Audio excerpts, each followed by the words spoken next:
December 1994. At Algiers airport, an Airbus A300 sits alone under floodlights. Its destination is Paris, Air France Flight 8969. An ordinary route at the end of the year. Inside, holiday travelers settle in, unaware that this night will not end with takeoff. At the terminal doors, 4 men approach in police uniforms, moving with practiced certainty. They carry orders, badges, and hidden weapons. Within minutes, the cabin will be under their control. Over the next 3 days, the world will watch as this flight becomes a hostage crisis. Boarding begins.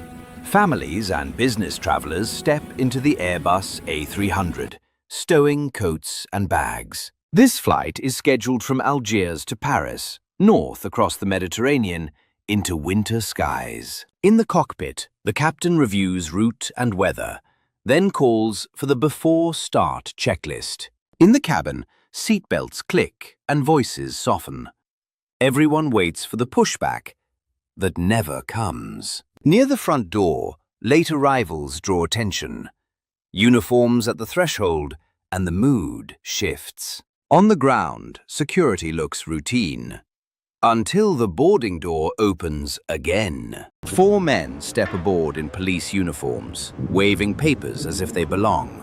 To most passengers, it looks like a routine check, until the outline of a rifle shows under a coat. They move down the aisle in a tight line, scanning faces, issuing quiet orders. Seatbelts stay buckled. Heads go down. The cabin falls into a fearful silence. One man holds the front door area. Another turns toward the cockpit, demanding entry. In minutes, control shifts. This isn't a flight anymore.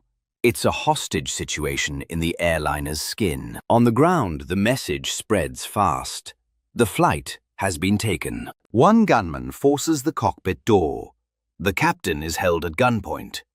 A call goes out across Algiers airport. Security races to the apron. Vehicles and armed teams surround the Airbus under harsh floodlights. The leader demands fuel, a flight to France, and prisoners released. With the doors sealed and engines cold, the standoff begins. The clock starts ticking.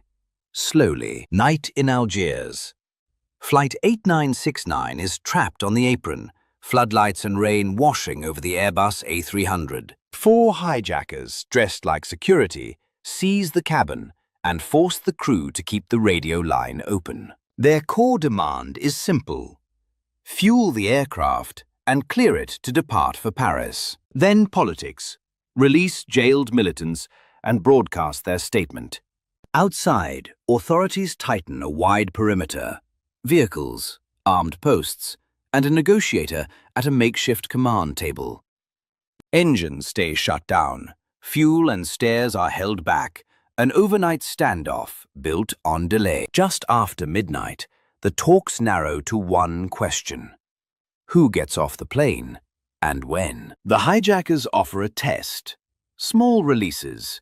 If the outside world shows movement on fuel, women and children are called forward, searched, counted, then sent down the stairs into the rain. Inside, the cabin tightens. Dim lights, stale air, rifles in view. Crew ordered to keep the radio open. Each release is leverage. Each delay is a gamble. And the deadline is closing in. Inside the cabin, the hijackers tighten their grip. Quiet threats, rifles in view. No room left to bargain. Outside, the negotiator keeps the radio line open, asking for proof everyone is alive, and buying minutes. The leader sets a deadline: fuel, clearances, movement. Now. Then a message comes back. A hostage has been executed to prove they're serious. We don't see the act, only the aftermath. A covered stretcher moving under floodlights, far from the aircraft. Algeria finally relents. Flight 8969 is cleared to depart for refuel. Stairs pull away. Engines start. Under floodlights, the A300 taxis out, The jet lines up and takes off into low cloud. Now the hijackers control where it goes. Destination, Marseille. Marseille-Marignane Airport, December 1994.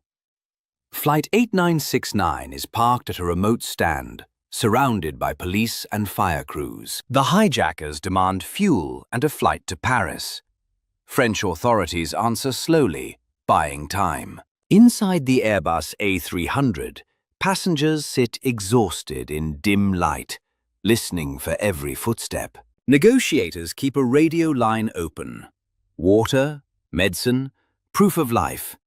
Anything to stretch the clock. Off to the side, France's counter-terror unit, the GIGN, arrives with assault stairs and medical teams. They study the A300's doors and windows, measure distances, and rehearse each move in silence. The hijackers sense the delay and order the crew to ready the aircraft, engines, radios, and a path forward. French commanders now face the moment they feared. If the plane moves, the options vanish. So the decision is made. Intervene before Flight 8969 can take off again. Assault stairs roll toward the forward doors as teams sprint low, using the fuselage as cover. Smoke and stun grenades are used to disorient the hijackers. Seconds that decide everything. Teams force entry from multiple points, pushing down the aisle and into the cockpit. Passengers are told to keep their heads down. Then, row by row, they're guided toward the exits. Hostages spill onto the tarmac, running to cover as medics pull the injured away. After a fierce, chaotic fight, the cabin is secured. All 4 hijackers are killed.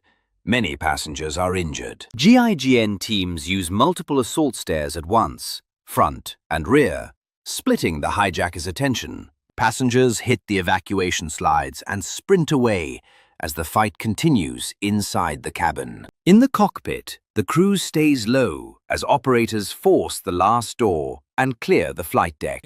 Flight 8969 finally secure. Under floodlights, passengers and crew are guided down the slides and stairs, hands raised, eyes squinting in the cold air. Medics and police run head counts, triage injuries, and rush the most serious cases to waiting ambulances. Inside the cabin, the scene is chaotic but controlled. Seats torn, overhead panels damaged, smoke residue clinging to fabric. Investigators photograph every impact point and recover evidence, reconstructing the assault minute by minute. The French operation ends the takeover. All 4 hijackers are killed during the assault. But the crisis began with loss. 3 hostages were killed during the standoff back in Algiers. In the days that follow, attention turns to a blunt question. How did 4 gunmen get aboard wearing police uniforms? Algerian and French inquiries trace the checkpoints, the paperwork, and the failures of access control on the ground. They also map the negotiations, what was promised, what was delayed, and how those delays bought critical time. In the cockpit, the crew's steady radio work kept lines open and prevented a rushed departure. French authorities later believed the aircraft could have been used as a weapon if it reached a major target in Paris. For the GIGN, the Marseille assault becomes a template. Multiple entry points, rapid movement, and constant communication. The operation also risks tight spaces, ricochets, and the danger to hostages during any armed intervention.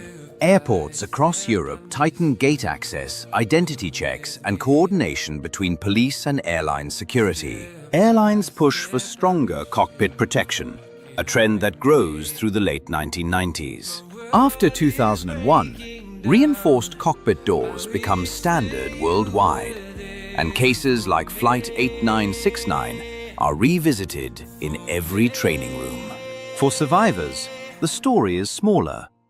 The heat in the cabin, the silence between commands, the first sip of water after release. Flight 8969 remains one of the most studied hostage rescues in aviation history because it shows how fast an airliner can become a battlefield. And it shows what stops it: time, discipline, and people on the ground who refuse to give the aircraft back. The legacy endures.